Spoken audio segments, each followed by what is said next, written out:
আসসালামু আলাইকুম। Arif easy education কেয়ারের পক্ষ থেকে সবাইকে স্বাগতম। তো এখানে আজকে আমরা ৩টা সংখ্যার গড় নির্ণয়ের জন্য একটা সি প্রোগ্রাম লেখা শিখব। ঠিক আছে?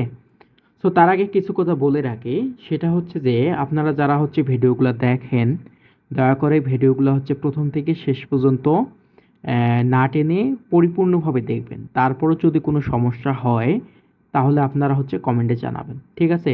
আমি আশা করব যে ভিডিওগুলো দেখার পর আপনাদের হচ্ছে যে উক্ত টপিকসের উপর কোনো সমস্যা থাকার কথা না। তাও যদি কোনো সমস্যা হয় আপনারা কমেন্টে জানাবেন। আর যারা হচ্ছে ভিডিওটা দেখবেন অবশ্যই চ্যানেলটা হচ্ছে সাবস্ক্রাইব করে দেবেন এবং হচ্ছে ভিডিওটাতে দয়া করে লাইক এবং কমেন্ট করবেন। যাতে হচ্ছে যে আমরা ভিডিও বানাতে আরও উৎসাহিত হই। ঠিক আছে? সো আজকে দেখেন যে এখানে কি আছে, এইচএসসি আইসিটি সি প্রোগ্রামিং ৩টা সংখ্যার গড় নির্ণয়ের জন্য সি প্রোগ্রাম লেখো, তাই না? তো সি প্রোগ্রামিংয়ের বেসিক যে স্ট্রাকচারটা ছিল এটা আপনারা ইতিমধ্যে জানেন যে বেসিক স্ট্রাকচার এটা লিখে রাখি। হ্যাজ ইনক্লুড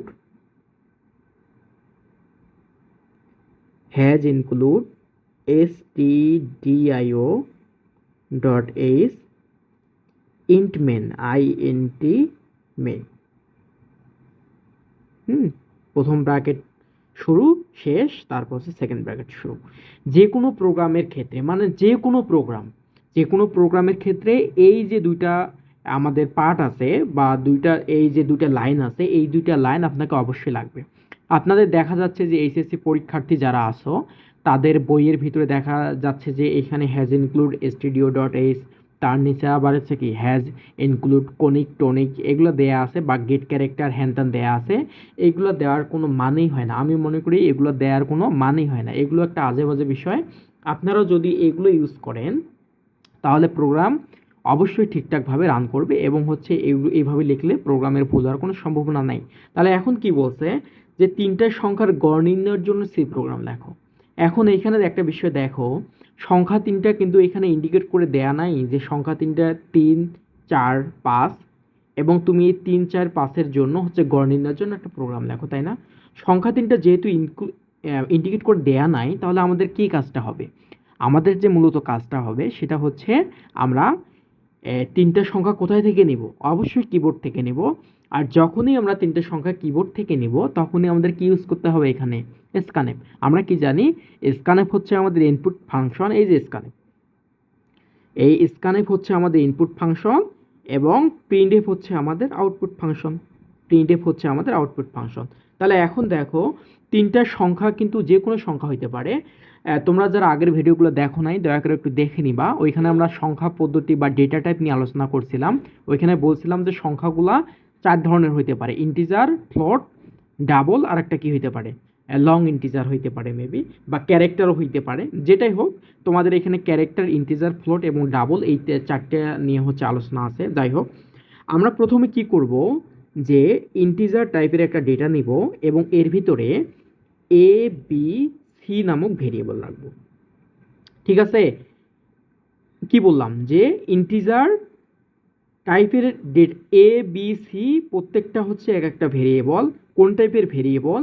এগুলো হচ্ছে ইন্টিজার টাইপের ভেরিয়েবল। যেহেতু এখানে ৩টে সংখ্যার কথা বলছে সেজন্য আমি কি করছি, ৩টা সংখ্যা ভেরিয়েবল আকারে নিয়েছি। যদি হচ্ছে ২টা সংখ্যার কথা বলতো আমি শুধুমাত্র কি করতাম, এ বি নিতাম। অথবা তুমি যেহেতু এবিসি এখানে ভেরিয়েবল, তুমি এবিসি এর পরিবর্তে এক্স ওয়াই জেড মানে যা খুশি তাই নিতে পারো। ওকে? তাহলে এখন দেখো আমরা কি করব। অবশ্যই আমরা এখানে চুড়ি পরানোর জন্য কি করব, চুড়ি বলতে সাজানোর জন্য এই লাইনটা না দিলেও হবে, প্রিন্টএফ ফাংশন ইউজ করব এবং আমরা কি করব এখানে যে ইন্টার ইওর ভ্যালু।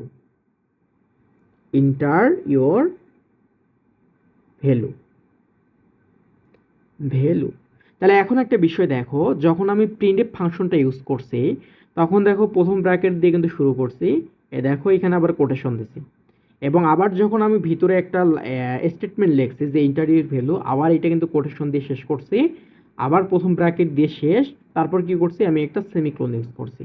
সো কেন আমি সেমিকোলন ইউজ করছি? যেহেতু এটা একটা স্টেটমেন্ট, প্রত্যেকটা সি প্রোগ্রামিংয়ে প্রত্যেকটা স্টেটমেন্টের শেষে তোমাকে অবশ্যই সেমিকোলন ইউজ করতে হবে। সেজন্য আমি সেমিকোলন ইউজ করছি এখানে। এখন তোমরা বলতে পারো যে ভাইয়া এইখানে কেন আমরা সেমিকোলন ইউজ করলাম না, তাই না? এগুলাও তো হচ্ছে দুইটা লাইন। তো কথা হচ্ছে যে এগুলা কিন্তু হচ্ছে ফাংশন, এটা হচ্ছে যে একটা হেডার লাইব্রেরি, এগুলো ফাংশন। সো এগুলোর সামনে হচ্ছে যে এইগুলার পরে হচ্ছে যে স্টেটমেন্ট দেওয়ার বা হচ্ছে কি বলে এটাকে সেমিকোলন দেওয়ার কোনো মানে হয় না, ঠিক আছে। তো এখন আমরা কি করব, এবিসির মানটা কোথায় থেকে নিব, অবশ্যই আমরা কিবোর্ড থেকে নিব। আর যখনই আমরা কিবোর্ড থেকে নিব তখন মানটা আমরা স্ক্যান করে দেব। কি এখানে ইউজ করব, স্ক্যানএফ, SCAN, স্ক্যানএফ। তাহলে দেখো ইন্টিজার টাইপের ডেটার প্লেস হোল্ডার বা স্পেসিফায়ার কি ছিল, পার্সেন্টেজ ডি। তাহলে কি করব এখানে পার্সেন্টেজ ডি, কয়টা কয়টা আমাদের ভেরিয়েবল আছে, তিনটা। তাহলে আমরা কি করব, তিনটা পার্সেন্টেজ ডি ইউজ করব, তিনটা পার্সেন্টেজ ডি। তাহলে এখানে কমা।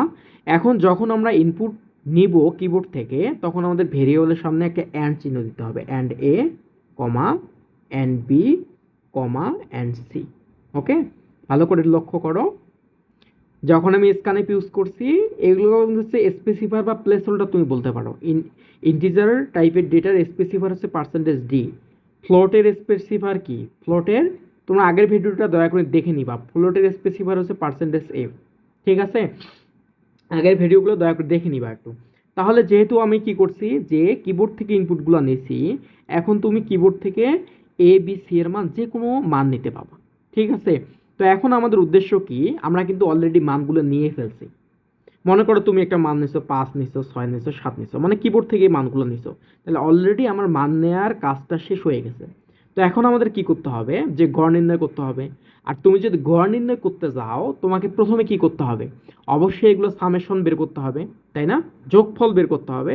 তাহলে আমি কি করব, ইন্টিজার সাম নামে একটা ভেরিয়েবল নিব এবং আমি এই সামের ভিতরে রাখবো a plus B plus C. মানে ইন্টিজার সাম নামে, মানে সাম মানে হচ্ছে যোগফল বোঝানোর ক্ষেত্রে আমি এখানে সাম ইউজ করছি। ইন্টিজার সাম নামে একটা ভেরিয়েবল নিব এবং এর ভিতরে আমি কি রাখবো, এ প্লাস বি প্লাস সি, মানে এ প্লাস বি প্লাস সি এর যোগফল করলে যত হয়, মনে করো 5 6 7 আমি নিয়েছি, তাই এটা যোগ করলে যত হবে, মনে করো 5 কত 11 আর 7 কত হয় 18, 18, তাহলে সামের মান হবে 18। তাহলে এখন দেখো যে আমাদের অবশ্যই গড় নির্ণয় করতে হবে, আর গড়ের ইংরেজি কি, অ্যাভারেজ। সো যে কোনো তুমি ভেরিয়েবল ইউজ করতে পারো এখানে। তাহলে আমি যদি এখন কি করি, দেখো একটা বিষয় দেখো, যে অ্যাভারেজটা কিন্তু তোমার ইন্টিজার টাইপের আসবে না, অ্যাভারেজ কিন্তু অবশ্যই অবশ্যই ফ্লোট আসতে পারে। কারণ দেখো তুমি এখানে যদি 3 দিয়ে ভাগ দাও তাহলে কিন্তু তুমি কত পাবা, 6 পাবা। কিন্তু এটা ইন্টিজার টাইপের ডেটা। যদি এমনটা হইতো যে তুমি একটা নিছো 3 নিছো, আর একটা 2 নিছো 5, আর একটা মনে করো যে নিছো তুমি 4, সরি আরেকটা নিছো মনে করো 5 নিছো, তাহলে 3 আর 2 5, 5 আর হচ্ছে 5 কত হয় 10। তাহলে 10 ভাগ যদি গড় বের করতে যাও 3, তাহলে দেখো এটা যখন তুমি ভাগ করবা তাহলে 3.33 আসবে না। তাহলে এটা কিন্তু হচ্ছে যে তোমার ইন্টিজার টাইপের ডেটা আসলো না। তাহলে এইখানে কি কি টাইপের ডেটা আছে, ফ্লোট। তাহলে তোমার যে কাজটা হবে তুমি কি করবা, যে ফ্লোট টাইপের অ্যাভারেজ নামে একটা ভেরিয়েবল নিবা, নেওয়ার পর তুমি কি করবা, সামের ভিতরে রাখছো। তাহলে এই সাম, তাহলে আমাদের সংখ্যা কয়টা, সংখ্যা হচ্ছে 3টা, তাহলে 3 × 0, 3.0, ঠিক আছে, বুঝতে পারছো। তাহলে এখন তোমরা বলতে পারো যে 3.0 আমরা কেন দিলাম। দেখো একটা বিষয়, এই এই ফ্লোটটা কিন্তু কিন্তু হচ্ছে যে ফ্লোটের যে নাম্বারটা এটা কিন্তু হচ্ছে পূর্ণ সংখ্যা এবং ভগ্নাংশ দুইটা নিয়ে কাজ করবে, ঠিক আছে। তো এখানে 3 দেখো পূর্ণ সংখ্যা এবং 0 হচ্ছে ভগ্নাংশ, সেজন্য আমি এখানে 0 ইউজ করছি। ওকে, তো এখন আমি এখানে কি করতে পারি, এখন আমাদের কাজ হচ্ছে যে অ্যাভারেজকে প্রিন্ট করা, তাই না। তাহলে এখন আমরা কি করব, প্রিন্টএফ ফাংশন ইউজ করব, প্রিন্টএফ। তারপর আমি কি করব, এফ পার্সেন্টেজ, বলো তো কি ইউজ করবো এখানে, এখানে কিন্তু পার্সেন্টেজ ডি ইউজ করা যাবে না। কারণ কি, যে ফ্লোটের স্পেসিফায়ার বা প্লেস হোল্ডার হচ্ছে পার্সেন্টেজ এফ। সো আমি কি ইউজ করবো এখানে, পার্সেন্টেজ এফ কমা, তাহলে কার মান বের করবো, অ্যাভারেজ, তাহলে এখানে এভিসি দাও। তাহলে আমাদের কিন্তু হচ্ছে গড়ের মানটা বের হয়ে যাবে। তাহলে লাস্টে আমাদের যেটা থাকবে যে রিটার্ন 0, রিটার্ন 0, তারপর হচ্ছে যে সেকেন্ড ব্র্যাকেট ক্লোজ। সো এটাই হচ্ছে কিন্তু আমাদের মূল প্রোগ্রাম, ঠিক আছে। সো আশা করি তোমরা বুঝতে পারছো। যদি তারপরেও যদি কোনো সমস্যা হয়, তোমরা কিন্তু ভিডিওটা স্কিপ করবা না, স্কিপ না করে হচ্ছে যে পুরোপুরি দেখো। তারপরে যদি কোনো সমস্যা হয় তাহলে হচ্ছে কমেন্টে জানাও, আমরা হচ্ছে যে সলভ করার চেষ্টা করবো ইনশাল্লাহ। ওকে।